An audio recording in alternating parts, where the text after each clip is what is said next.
네, 금요일 아침 한 주간의 연예계 소식을 전해드리는 시간입니다. 개그계 대부 전유성 씨가 어젯밤 폐기흉 악화로 별세했습니다. 또 배우 전지현 씨의 드라마 속 대사가 때 아닌 혐중 논란을 불러일으켰는데요. 오늘 YTN 스타 공영주 기자와 함께 자세한 내용 짚어보겠습니다. 어서 오세요. 네, 오늘 좀 안타까운 소식으로 시작을 해야 될 것 같은데요. 개그맨 전유성 씨의 갑작스러운 별세 소식이 밤사이에 전해졌죠. 네, 안타까운 소식입니다. 이 특유의 입담과 인품 덕에 개그계 대부로 불리던 전유성 씨가 향년 76세의 나이로 별세했습니다. 어젯밤 9시 5분쯤 입원해 있던 전북대학교 병원에서 앓고 있던 폐 기흉 증세가 악화하면서 세상을 떠났습니다. 전유성 씨는 과거 폐렴을 앓았는데요. 이 코로나19 후유증으로도 고생을 했다고 합니다. 최근에는 기흉으로 폐 일부를 절제하는 수술까지 받았지만 증상이 악화해 입원한 상태였습니다. 유족으로는 딸이 있고 장례는 희극인 장으로 치러집니다. 또 고인이 생전 활발히 활동했던 KBS 일대에서 노제를 지낼 예정입니다. 빈소는 서울 아산병원입니다.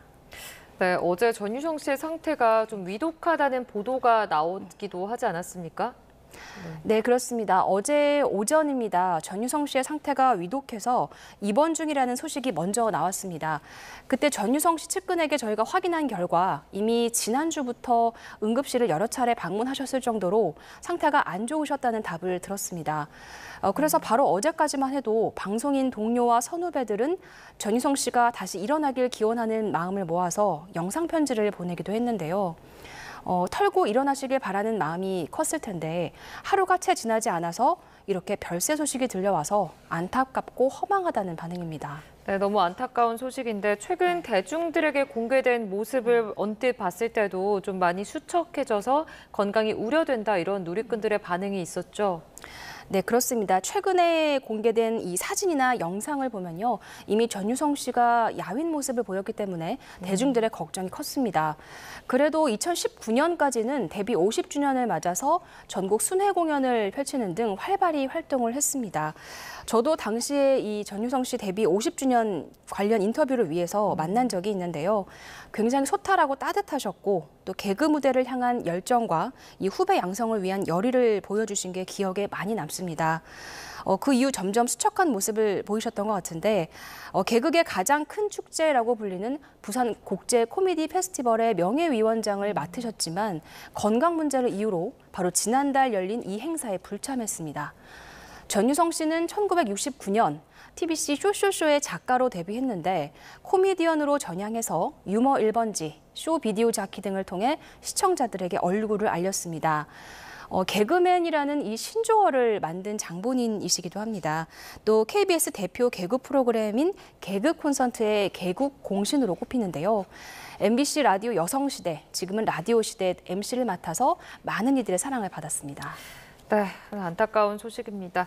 이번에는 좀 분위기를 바꿔서요. 영화계 소식을 짚어보도록 하겠습니다. 영화 팬들의 기대작이었죠. 어쩔 수가 없다가 드디어 24일이죠. 국내에 개봉을 했죠. 네, 그렇습니다. 기다리신 분들 많았을 겁니다. 이틀 전인 24일 국내 상영관에서 박찬욱 감독의 신작 어쩔 수가 없다가 개봉했습니다. 베니스 영화제, 토론토 영화제 등 해외 유명 영화제들의 줄줄이 초청받았을 뿐 아니라 우리나라 영화제 최대 행사죠. 부산 국제영화제에서도 얼마 전 개막작으로 선정돼 이름을 알렸습니다. 명성답게 개봉과 동시에 33만 관객을 동원하면서 기분 좋게 박스오피스 1위로 출발했습니다. 개봉 첫날 관객 수만 놓고 보면요. 이 박 감독의 전작인 헤어질 결심, 아가씨, 친절한 금자씨 중 이번이 역대 최고의 오프닝 스코어라고 합니다. 또 1,000만 관객을 동원한 지난해 최고 흥행작 파묘와 2023년 최다 관객을 동원했던 서울의 봄까지 넘어서는 개봉 첫날 스코어를 기록을 했습니다. 또 남은 추석 황금 연휴가 있으니까요. 이어질 어쩔 수가 없다의 거침없는 흥행이 기대가 되고 있습니다. 네, 저도 아직 보지는 못했는데 다소 부진했던 이 영화계에서 나온 대작인 만큼 보신 관람객들의 반응도 좀 궁금합니다. 네, 앞서 이 작품이 블랙 코미디 장르라는 것은 공개가 됐죠. 하지만 단순한 희비극의 블랙 코미디로만 받아들이기는 어렵다. 이걸 넘어섰다는 의견이 있습니다.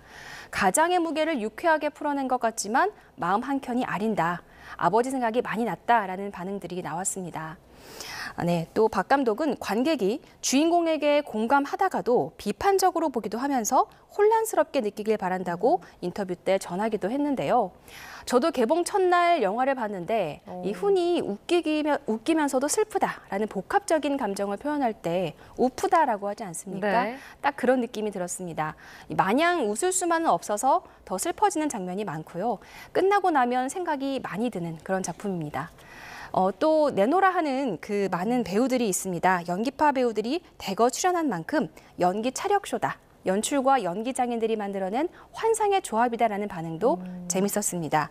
미국의 원작 소설을 바탕으로 해서 내용을 아는 분들이 있다고 해도 박 감독 특유의 분위기가 가미됐기 때문에 극장에서 보시면 또 다른 느낌이 드실 겁니다. 네, 좀 기대가 되는데요. 이번엔 드라마 소식으로 넘어가 보겠습니다. 배우 전지현 씨가 드라마에서 했던 이 대사가 논란이 됐다는데 어떤 내용이죠? 짚어주시죠.